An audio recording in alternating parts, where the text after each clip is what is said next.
नमस्कार दोस्तों, स्वागत है आपका समय बिहार पे और मैं अभिषेक। और इस वीडियो में हम चर्चा करेंगे कि एग्जिट पोल के अनुसार जो नतीजे आ रहे हैं उसमें महागठबंधन के दलों की स्थिति कैसी है। देखिए, एग्जिट पोल में अभी तक जो नतीजे दिखाए जा रहे हैं उसके अनुसार महागठबंधन सरकार नहीं बना पाएगी। वे 122 के जादुई आंकड़े से पीछे रह जा रही है।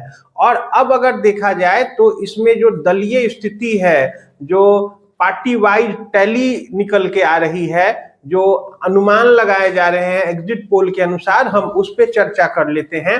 तो सबसे पहले अगर हम बात कर लें आरजेडी की, राष्ट्रीय जनता दल की, तो उसमें हम देखते हैं कि राष्ट्रीय जनता दल को जो सीटें दी जा रही हैं वो 75 से 80 सीटें उन्हें दी जा रही हैं। देखिए, पिछली बार भी राष्ट्रीय जनता दल को जो सीटें जीतने में सफलता मिली थी वो यही थी, उन्हें 75 सीटों पे सफलता मिली थी और कमोबेश वो अपनी स्थिति वहीं पे रख पा रहे हैं।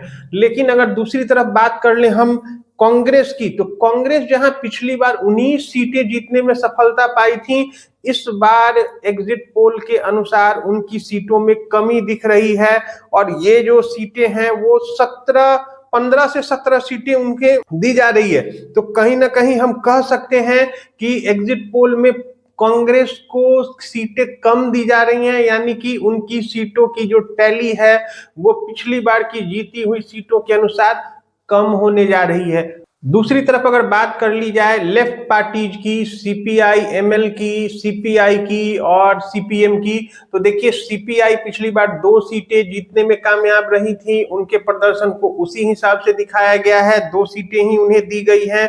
दूसरी तरफ अगर बात कर ले हम सीपीआई एमएल की, तो उन्हें भी उसी, कुल मिलाकर के जो वाम दल हैं उन्हें 10 से 15 सीटें दी जा रही हैं। पिछली बार जो सीटें उन्हें जीतने में सफलता मिली थी वो 16 सीटों पे वो जीते थे। 12 सीटें सीपीआई एमएल की थी, सीपीआई की 2 सीटें थी और 2 सीटों पे सीपीएम थी। तो फिर से उनका प्रदर्शन वही रिपीट हो रहा है। देखिए, असर कहां हुआ है? असर हो रहा है, कांग्रेस की सीटें कम हो रही हैं, आरजेडी की सीटें 5 से 7 सीटें उनकी भी कम हो रही हैं, कांग्रेस की सीटें कम हो रही। वीआईपी की बात करें तो वीआईपी पिछली बार एनडीए खेमे में थी, इस बार वो इंडिया गठबंधन का हिस्सा है। और इंडिया गठबंधन से जो वीआईपी को सीटें दी जा रही हैं, कहा जा रहा है कि वो 5 से 7 सीटें जीतने में कामयाब हो सकती हैं। लेकिन देखना यह है कि क्या ये जो रुझान है ये वास्तव में वास्तविकता में तब्दील हो पाते हैं। 14 तारीख का सबको इंतजार रहेगा। जो सर्वे रिपोर्ट्स आ रही हैं, जो एग्जिट पोल के रिपोर्ट्स आ रहे हैं, उसके अनुसार तो एनडीए की सरकार बनने जा रही है। लेकिन ऐसा कई बार हम लोगों ने देखा है कि ये चीजें पलट जाती हैं। मतलब एग्जिट पोल तो बस अनुमान है।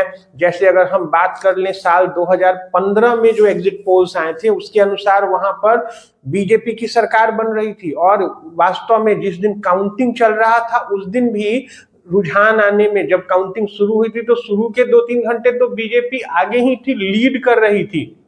यहां तक कि कई जगह पे बीजेपी कार्यालयों में मिठाई तक बंटवा दिया गया था। लेकिन उसके बाद खेल पलटता है। उसके बाद वापस उस साल 2015 में जेडीयू और आरजेडी एक साथ चुनाव लड़ रही थी।